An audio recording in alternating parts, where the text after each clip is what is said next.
मन बोल हरि हरि हरि बोल गोविंद माधव गोपाल बोल।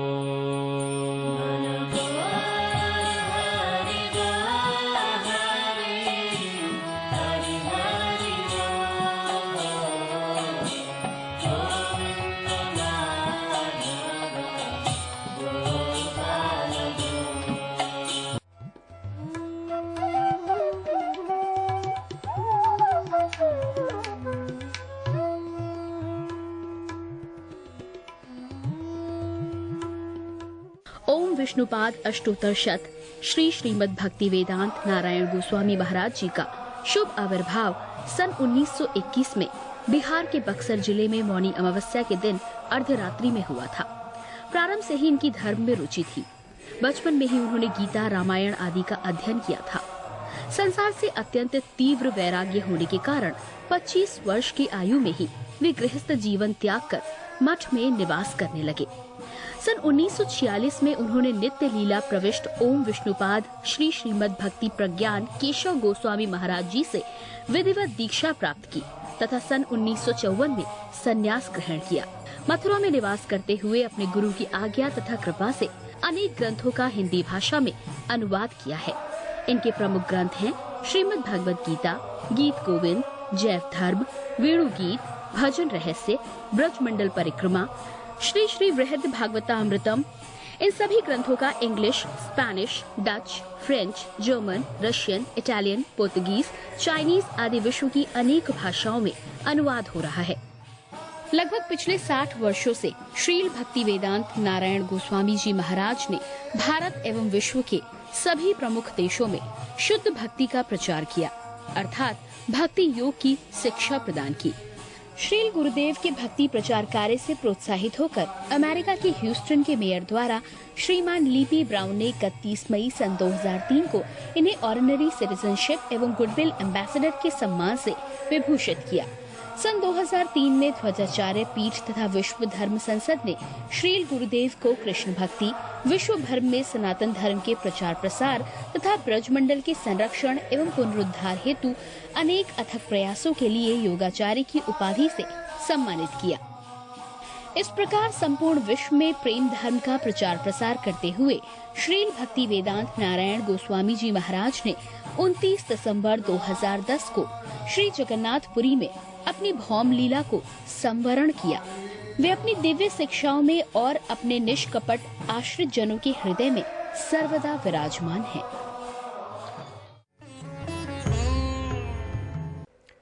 सबसे पहले मैं अपने गुरुदेव नित्य लीला प्रविष्ट ओम विष्णुपाद अष्टोत्तर शत परिवर्जिकाचार्य श्री श्रीमद् भक्ति वेदांत नारायण गोस्वामी महाराज जी के चरणों में प्रणाम करता हूँ। नित्य लीला प्रविष्ट ओम विष्णुपाद अष्टोत्तर शत परिवर्जिकाचार्य श्री श्रीमद् भक्ति वेदांत स्वामी श्रील प्रभुपाद के चरणों में प्रणाम करता हूँ।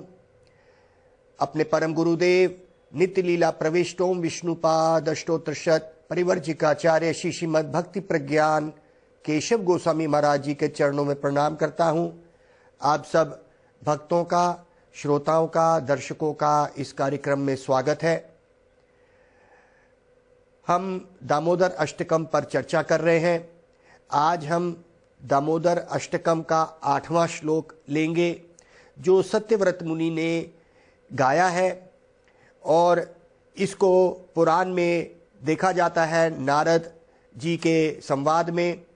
तो उसी की चर्चा आगे बढ़ाते हुए यहाँ पे आज का जो श्लोक है अष्टक, उसमें कहा है नमस्तेस्तु दाम्ने स्फुरदीप्तिदाम्ने तदीयधरायथ विश्वस्य दाम्ने नमो राधिकायै त्वदीया प्रियाय नमो नन्तलीलाय देवाय तोभ्याम्। इस दामोदर अष्टकम में किस तरह से कृष्ण माँ के प्रेम में यशोदा माँ के आंगन में चलना भूल गए, कभी मटकी फोड़ देते हैं, मक्खन चुराते हैं और बोलते हैं मैंने मक्खन नहीं चुराया। वाह प्रभु तेरी क्या लीला है। त्रिलोक का नाथ, तीनों लोकों का नाथ, स्वर्ग लोक, पाताल लोक, पृथ्वी लोक, सबका तू मालिक, लेकिन आज तू कैसी लीला कर रहा है। ये है ब्रज की लीला।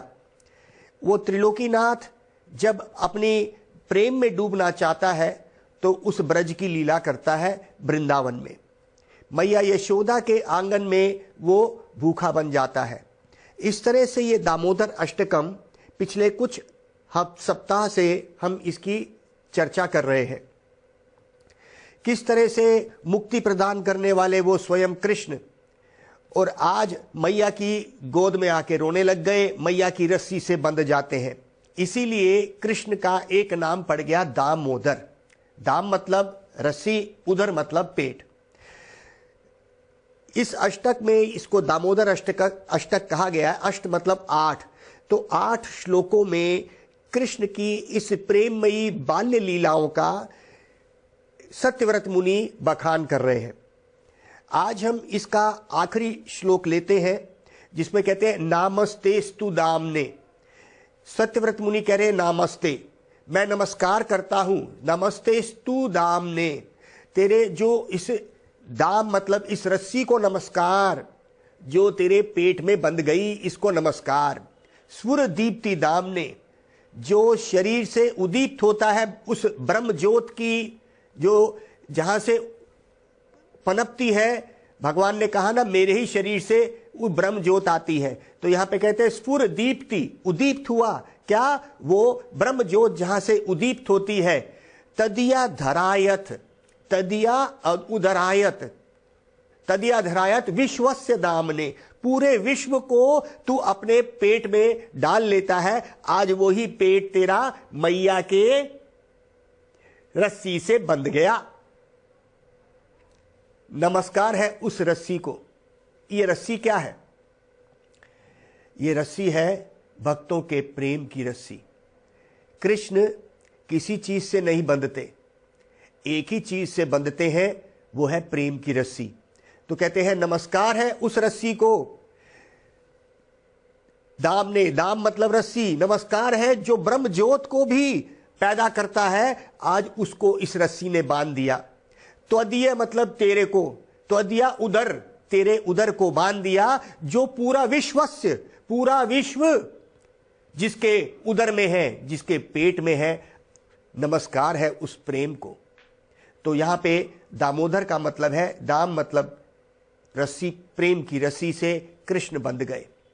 अब यहां पे इसके आगे बोले नमो राधिकाय, नमस्कार है उस रस्सी को, उस प्रेम की रस्सी को। तो राधिकाय त्वदीया प्रियाय, कहते हैं नमस्कार, नमस्कार उस प्रेम की रस्सी को जो राधिका और गोपियों ने, राधा और उन गोपियों ने तेरे को बांध दिया। नमो अनंत लीलाय, और ऐसी अनंत लीलाएं तू उस ब्रज में कर रहा है। तो यहां पे उस प्रेम की बात करी गई उस भगवान से। देखिए यहां पे ना ब्रह्मवादी जो भगवान को ब्रह्म समझते हैं कि वो तो एक ज्योत है, निराकारवादी, मायावादी, ये सब को ये बात समझ नहीं आएगी। वो सत्य को तो मानते हैं कि कोई सत्य है, लेकिन उसका रूप नहीं है। इसको कहते हैं वो निराकार है, वो ब्रह्म है, वो एक ज्योत है। कहते हैं भाई ये ऐसे लोग ऐसे क्यों बोलते हैं? वो मानते हैं कि कुछ है, कोई शक्ति तो है, लेकिन उस शक्ति को रूप नहीं दे पाते। कहते हैं कि निराकारवादी और ब्रह्मवादी जब वो इस संसार में देखते हैं, वो देखते हैं कि संसार में जहां जहां प्रेम लगाया जाता है वो प्रेम टूट जाता है। इसीलिए प्रेम नाम की कोई चीज उस सत्य में हो ही नहीं सकती, क्योंकि प्रेम टूट जाता है। अब ये हो गए ब्रह्मवादी, निराकारवादी। उन्होंने देखा इस संसार में जितने भी लोग शरीर धारण करते हैं, उनके शरीर आस्ता आस्ता बड़े होके, बूढ़े होके, बीमार होके मर जाते हैं। तो कहते हैं उसका शरीर नहीं हो सकता। किसका? उस सत्य का। हम यहां पे उनको पूछते हैं कि क्यों नहीं हो सकता? तो भगवान 3 रूप में विराजमान है, क्योंकि वो सत्य है। वो निराकार में भी विराजमान है, वो परमात्मा रूप में सब कण कण में विराजमान है और भगवान स्वयं अपने गोलोक वृंदावन में रूप धारण करके विराजमान है। वो रूप ही से ही ब्रह्म निकलता है। ब्रह्मणो ही प्रतिष्ठाहम, भगवद गीता। ब्रह्म, जो ब्रह्म ज्योत की बात करी गई है, उसके प्रतिष्ठा मेरे शरीर से ही हुई है भाई। ब्रह्मवादी और निराकारवादी भगवान का रूप नहीं मानते हुए इन लीलाओं को जो ब्रज में चल रही है उसको भी नहीं मानते। अहो भाग्यम नंद गोपकासाम यन मित्रान परमानंद पूर्ण ब्रह्म सनातनम। सुखदेव गोस्वामी कहते हैं पूर्ण ब्रह्म, ब्रह्म नहीं पूर्ण ब्रह्म, पर ब्रह्म सनातनम। वो ब्रह्म नहीं पूर्ण ब्रह्म है, वो ब्रह्म का भी ब्रह्म है। वो ब्रह्म जहां से निकलता है उसको कहते हैं पूर्ण ब्रह्म। तो कहते हैं क्या भाग्य है, सुखदेव गोस्वामी कहते हैं, जिसको निराकार और ब्रह्मवादी ब्रह्म ज्योत कह के पुकारते हैं और उनके दर्शन करते ही ऐसे ज्ञानी और ब्रह्मवादियों के आंखों में ऐसी ज्योत आती है कि वो देख नहीं पाते, क्योंकि ज्ञान से भगवान को देखा नहीं जाता। तो कहते हैं क्या भाग्य है, क्या भाग्य है उन ब्रजवासियों के जिन्होंने आज कृष्ण को बांध दिया। नमस्ते स्तुदामने, नमस्कार है उस रस्सी को। ये बात ठीक है कि इस संसार में प्रेम नहीं है, और ये बात भी ठीक है कि हमने यहां पे जो भी शरीर देखे वो मृत्यु की तरफ गए, बुढ़ापे की तरफ गए। लेकिन इसका ये मतलब नहीं कि भगवान का शरीर नहीं है। भगवान का शरीर दिव्य है। भगवान का शरीर इन 5 तत्वों से, पृथ्वी, जल, वायु, आकाश और अग्नि से नहीं बना। उसका शरीर दिव्य है। इसलिए भगवान ने कहा अवजानन्ति, जो नहीं जानते, माम मूढ़ा, माम मतलब मुझे, मूढ़ है वो, बुद्धि से कम है। माम मूढ़ा मानुष्यम तनुम आश्रुतम, जो जब मैं मनुष्य रूप में आता हूं, जब मैं व्यक्त होता हूं यहां पे लोगों के सामने, वो मेरे माम मूढ़ा परम भावम अवजानन्तो, मेरे परम भाव को वो नहीं पहचानते भाई। परम भाव क्या? वो शरीर ना बूढ़ा होता है, ना वो बीमार होता है। ये शरीर का भाव है, ये जन्म लेता है, ये बड़ा होता है, ये परिवार करके फिर बूढ़ा होके, बीमार होके मर जाता है। ये इस शरीर का भाव है। ये भाव हमारे शरीर का है जो 5 तत्व से बने हैं। भगवान का शरीर ऐसा नहीं है। जो ऐसा नहीं जानते, भगवद गीता में ऐसे लोगों को, ऐसे व्यक्तियों को मूढ़ कहा गया है। तो भगवान जो पर ब्रह्म है, ब्रह्म से भी जहां पे ब्रह्म निकला उसको पर ब्रह्म बोल दिया गया, ब्रह्म से भी परे, पर ब्रह्म। उनके लिए जो ब्रह्मवादी हैं, उन्होंने इस संसार में जब धोखा खाया, जब शरीरों से उन्होंने देखा कि शरीर झूठे हैं, व्यक्ति मर जाता है, वो इस निष्कर्ष पर पहुंच गए कि उस सत्य का भी शरीर नहीं है, क्योंकि अगर शरीर होगा तो वो मरेगा। भगवान ने कहा कि मेरा शरीर ऐसा नहीं है। हे मूढ़ व्यक्ति, हे ब्रह्मवादियों, तुम ऐसा मत समझो कि मेरा शरीर वैसा ही है जैसे आम लोगों का। इसलिए बोला परम भावम, परम भाव को पहचानो। इस शरीर का भाव 6 विकार दिखाते हुए मृत्यु की तरफ दौड़ रहा है। मान लीजिए मेरे को गुर्दे की बीमारी है, किडनी प्रॉब्लम, किडनी फेल हो गई। अब हमने ये भी सुना अखबारों में, कई बारी हमने देखा कि कोई ऐसा अस्पताल या कोई ऐसा था जिसमें गुर्दे का, किडनी का व्यापार होता है, किडनी बिकती है। अब अगर मेरी किडनी या गुर्दा खराब हो गया, अब मैं अस्पताल जाऊंगा नहीं? क्या मैं उसके चिकित्सा नहीं कराऊंगा, उसका ट्रीटमेंट नहीं कराऊंगा? क्योंकि जी वहां पे तो व्यापार होता है, कहीं मेरे गुर्दे को निकाल देंगे, फेंक देंगे क्या? हां, मैं जाऊंगा, लेकिन बुद्धिमान पूर्वक ऐसे अस्पताल में जाऊंगा ये देखते हुए कि जहां पे गुर्दे का व्यापार नहीं है और मैं ठीक हो जाऊं। तो इसका यह मतलब नहीं कि सारे अस्पताल खराब हो गए, इसका यह मतलब नहीं कि पूरे ही अस्पताल खराब हो गए, मैं जाऊंगा ही नहीं। उसी तरह से भगवान ने बोला कि ये संसारिक लोगों का शरीर जो है ये मृत्यु की तरफ जा रहा है, लेकिन उस धाम में रहते हुए जितने भी भगवान के परिकर हैं, जो भगवान के साथ रहते हैं, भगवान के सखा हैं, भगवान के माँ बाप और बड़े जितने भी हैं उनका शरीर ऐसा नहीं है। इस निष्कर्ष पर ब्रह्मवादी पहुंच जाते हैं कि ऐसा कुछ भी नहीं है। ये वैसा ही हो गया कि मैं कोई अस्पताल ही नहीं जाऊंगा क्योंकि मुझे डर लगता है कि गुर्दे को बेच दिया जाता है। इसका यह मतलब नहीं कि अस्पताल नहीं, सारे ही अस्पताल खराब हो गए, ऐसा नहीं। कोई विरला अभी कभी हमने खबर सुनी, लेकिन इसका यह मतलब नहीं कि हम अस्पताल ही नहीं जाएंगे। उसी तरह से इसका यह मतलब नहीं कि संसारिक लोगों का शरीर मृत्यु की तरफ दौड़ रहा है, उस धाम का जहां भगवान रहते हैं उनके शरीर भी ये माइक है, नहीं। इसलिए भगवान ने बोला मूढ़ लोग हैं जो इस संसार की भावना को उस भगवान के धाम में मिला देते हैं। यह बात सच है कि इस संसार में प्रेम नहीं है भाई, यह बात तो सच है। अगर कोई प्रेम नाम की चीज कही गई है तो यह व्यापार ही है। सबसे ऊंचा प्रेम जो इस संसार में देखा जाता है वो है बच्चे का प्रेम मां से। मां का जो प्रेम बच्चे के ऊपर होता है, वात्सल्य प्रेम, वो माना गया है। लेकिन मां भी बच्चे को प्रेम करती है, उसमें जैसे मान लीजिए एक दाग है कि जब मेरा बच्चा बड़ा होगा मेरी देखभाल करेगा। तो जहां पे ये लेन देन का व्यापार आ जाता है तो क्या होता है? जहां पे ये लेन देन का व्यापार है वो प्रेम नहीं होता भाई, वो व्यापार बन जाता है। ये संसारिक जो लेन देन है ये व्यापार ही है, प्रेम नाम की चीज यहां पे है नहीं। हम आज समझें या ये कब समझेंगे, किस जन्म में, पता नहीं। एक कहानी है, असली कहानी, जो मैंने किसी समय पे अखबार में पढ़ी थी। एक अमेरिका देश का सैनिक, जब अमेरिका ने लड़ाई करी थी वियतनाम से, आज से कोई 30-40 साल पहले अमेरिका देश की लड़ाई हुई थी वियतनाम से, और बहुत घमासान लड़ाई रही, कई साल लड़ाई चलती रही। जब अमेरिका देश ने अपनी सेना भेजी तो वहां पे कुछ अमेरिकी सैनिक थे, उनके मां बाप की कथा मैं आपको सुना रहा हूं।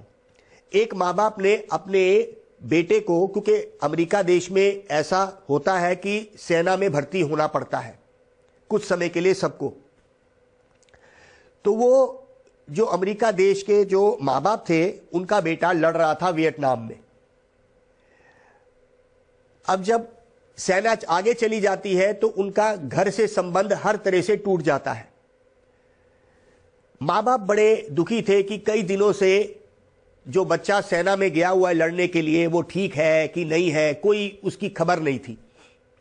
लेकिन कुछ समय बाद जब 15-20 दिन बीत गए तो बच्चे का जो भर्ती हुआ था सेना में, उसका फोन आया, उसका टेलीफोन आया मां बाप को। मां बाप बड़े खुश हुए कि बेटा ठीक है, सब कुछ ठीक है। बेटे ने फोन किया, मां मैं बिल्कुल ठीक हूं, पिताजी मैं बिल्कुल ठीक हूं। यह कथा सच्ची है। अब उस लड़के ने जो सेना में था, अब वो वापस आ गया और अपने मिलिट्री कैंप से, जहां पे बेस कैंप होता है, वहां से उसका फोन आया कि मैं ठीक हूं, आप लोग कैसे हैं? तो मां बाप ने बड़ी खुशी जाहिर करी, बोला कि तेरे बिना हम जी नहीं पा रहे, हमें बड़ी खुशी हुई, आनंद हुआ तेरी आवाज सुन के, तू जल्दी वापस आ। तो बेटे ने कहा, मां ऐसा है, पिछले 6 महीने में जब से मैं यहां पे आया हूं, मेरी एक अच्छा दोस्त बन गया। वो भी मेरी तरह से अमेरिका देश का है, सैनिक है, और वो भी मेरे साथ आगे लड़ने को गया था। अब हम दोनों अब वापस आ गए हैं, लेकिन अब मैं इसको छोड़ना नहीं चाहता हूं। अगर आप कहो तो मैं इस दोस्त को अपने साथ घर पे ले आऊं। लेकिन जो ये मेरा दोस्त है, इसकी एक हाथ और एक टांग एक ऐसे हादसे में, लड़ाई के हादसे में कट गई। अब इसकी एक हाथ भी नहीं है, एक लात भी नहीं है, लेकिन मैं इसको बिना नहीं रह सकता। मां ने बोला, देखो बेटे, ये एक बहुत बड़ा कार्य है। ये बात ठीक है कि तुम्हारी दोस्ती उससे हो गई है, लेकिन इसकी देखभाल कौन करेगा? जब हम तेरे साथ घूमने जाएंगे तो इसको कौन देखेगा? तो बेटा तू एक काम कर, जो वहां पे अमेरिका में जो मिलिट्री कैंप होते हैं, जो ऐसे सैनिक जिनके हाथ और पांव कट जाते हैं, वहां पे अस्पताल है, इनकी अच्छी वहां पे सेवा होगी, इसको वहीं छोड़ा। तो बेटे ने कहा नहीं मां, ये तो मेरा बहुत अच्छा दोस्त बन गया है, अब मैं इसके बिना नहीं रह सकता। कई दिनों तक बेटा फोन करते रहा माँ बाप को। माँ बाप बार बार बोलते रहे बेटा तू वापस आ जा, उसको वहीं छोड़ दे। अब नौबत यहां तक आ गई कि बेटे ने फोन पे एक दिन बोला कि मां अगर इसको नहीं आप रख सकते तो मैं भी नहीं आऊंगा। माँ बाप बड़े दुखी हो गए कि ये बेटे को इतना प्रेम हो गया उस अपने दोस्त से कि उस वजह से ये घर नहीं आ रहा। फिर कई दिन तक लड़के का फोन आते रहा उस सैनिक का। एक दिन उसी मिलिट्री सेना के कैंप से फोन आया कि आपके बेटे ने खिड़की से छलांग मार के आत्महत्या कर ली। ये भागे भागे मां बाप गए वहां पे देखने, तो पता चला कि जब उन्होंने लाश देखी तो पता चला कि जो लड़का उनको फोन कर रहा था वो उन्हीं का लड़का था, लेकिन उसका एक हाथ और एक पांव नहीं था। लड़ाई में उनके लड़के ने एक पांव और हाथ कट गया था। वो सिर्फ मां बाप को ये देखना चाहता था कि कहीं मां बाप के ऊपर मैं बोझ तो नहीं पड़ जाऊंगा। ये है संसार। बेटे ने बार बार पूछा मां से। मां ने कहा देखो बेटा, ऐसे लोग जो हैं भार हो जाते हैं अपने ही परिवार के ऊपर, आप ऐसा मत करो, आप उसको छोड़ दो और आ जाओ वापस। यह है संसार। बेटा ये पूछना चाहता था मां बाप से कि अब मेरा एक हाथ और एक पांव नहीं है, क्या मैं घर आ जाऊं? क्या मैं आपके ऊपर बोझ तो नहीं बनूंगा? ये है संसारिक लोग। जब तक ये शरीर ठीक है, जब तक ये हाथ पांव चल रहे हैं, तो ये परिवार वाले हमारे साथ संबंध रखते हैं और इनको ये शरीर से ही सेवा लेनी है। इस संसार में प्रेम नाम की चीज नहीं है। ये व्यापार है, हम इंद्रिय भोग करें और दूसरों को कराएं, यही संसार का प्रेम है। इससे यह पता चलता है कि संसार में प्रेम नहीं है। लेकिन इसका यह मतलब नहीं है कि हम ब्रह्मवादी बन जाएं कि वहां पे भी प्रेम नहीं है। भगवान के धाम में प्रेम है, भगवान सच्चिदानंद है। जब हम देखते हैं ये संसार वो वैकुंठ या भगवान के धाम की ये परछाई है, ये माया संसार है, वो सत्य है और किसी तरह से भी वहां पे दुख नहीं होते। लेकिन ब्रह्मवादी और मायावादी इस नतीजे पे पहुंचते हैं। अब कहते हैं नामस्ते स्तु दामने, मैं नमस्कार करता हूं उस प्रेम की रस्सी को जहां पे यशोदा मैया की रस्सी, जहां पे गोपियों की प्रेम की रस्सी से कृष्ण बंध जाते हैं।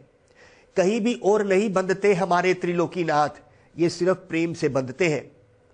कहते हैं भाई प्रेम स्वरूप है आत्मा का, आत्मा के अंदर एक प्रेम है, हम इस प्रेम को खोज रहे हैं। उसी प्रेम को हम इस संसार में जब खोजते हैं तो हम दुखी हो जाते हैं। जब यही प्रेम आत्मा का संतों की कृपा से जब ये वहां तक पहुंचेगा, राधा कृष्ण के चरणों तक, यशोदा मैया के आंगन तक, तब आत्मा को ये माना गया कि उसका जन्म मृत्यु का बंधन अब खत्म होना शुरू हुआ। क्योंकि जब हम इस संसार में आसक्ति रखते हैं, भगवान ने बोला यम यम वापी स्मरण भावम त्यजते अंत कालवरम तम तम अवैति कुंतया सदा तद भाव भविता। भगवत गीता में भगवान ने बोला जो जिस जिस भाव से अपने शरीर को त्यागता है, यम यम वापी स्मरण भावम त्यजते, त्यागते हैं अंत कालवरम, आखिरी समय में, अंतकाल मतलब मृत्यु के समय जिस भाव से हम ये शरीर छोड़ेंगे उस शरीर को प्राप्त करेंगे। अब हमने इस शरीर में आसक्ति रखी तो हमें एक नया शरीर मिलेगा।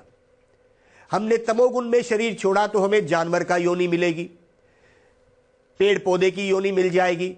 हमने रजोगुण में ये शरीर त्यागा तो हमें दोबारा हमें इस मनुष्य जीवन में वापस इस संसार में आना पड़ेगा और काम काज करना पड़ेगा, जन्म मृत्यु सहना पड़ेगा। अगर हम सत्वगुण में इस शरीर को त्यागते हैं तो हम स्वर्ग लोक में पहुंच जाएंगे। स्वर्ग लोक में उम्र ज्यादा होने पर, लाखों सालों की उम्र होने पर भी जन्म मृत्यु बुढ़ापा बीमारी खत्म नहीं हो जाते भाई। तो कहते हैं वहां तक पहुंचने के लिए संतों की कृपा संतों की कृपा से हमें नाम ग्रहण मंत्र मिलता है, जिसको कहते हैं नाम। ये 16 शब्द का महामंत्र। क्या बोलते हैं? कुरुक्षेत्रेण किम तस्य काशय किम पुष्करेण च जीवा अग्रे वर्तते अस्य हरि अक्षर द्वयम। हरि, ये 2 अक्षर। कहते हैं क्या जरूरत है कुरुक्षेत्र जाने की, अर्थात ये तीर्थ यात्रा करने की जरूरत क्या है? कुरुक्षेत्रेण किम, क्या जरूरत है कुरुक्षेत्र जाने की? कुरुक्षेत्रेण किम तस्य काशया, काशी जाने की जरूरत क्या है?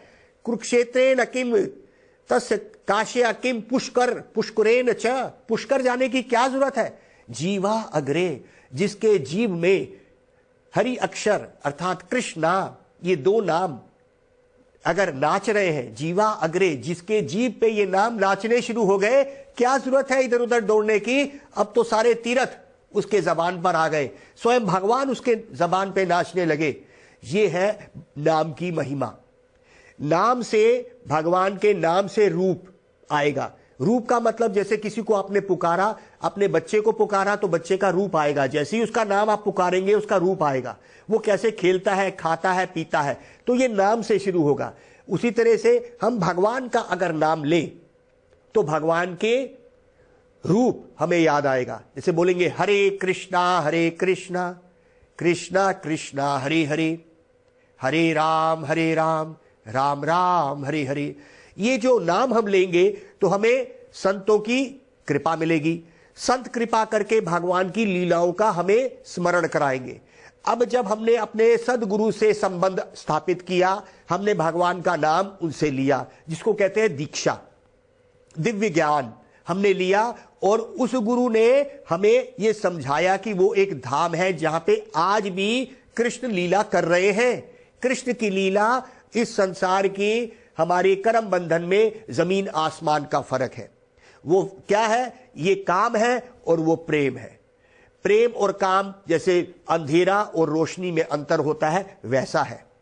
इसीलिए हम सुबह शाम उठते बैठते जब भगवान का नाम लेंगे, कोई संत हमारे पे कृपा करेगा और फिर हम उन लीलाओं का स्मरण कर सकेंगे। उसको हम याद करते हुए हम इस संसार के जन्म मृत्यु के चक्कर से छूट जाएंगे। इसीलिए सुबह शाम उठते बैठते आप भगवान का नाम जप करिए। नाम जप कैसे करते हैं? हरे कृष्णा कृष्णा कृष्णा हरे हरे, हरे राम राम राम हरे हरे। आप सब सुबह शाम उठते बैठते इसको जाप करिए और कोई संत आप पे कृपा करेगा और जरूर उन लीलाओं के आपको दर्शन होंगे। गौर प्रेमानंदे हरि हरि बोल। मन बोल हरि हरि हरि बोल। गोविंद माधव गोपाल बोल।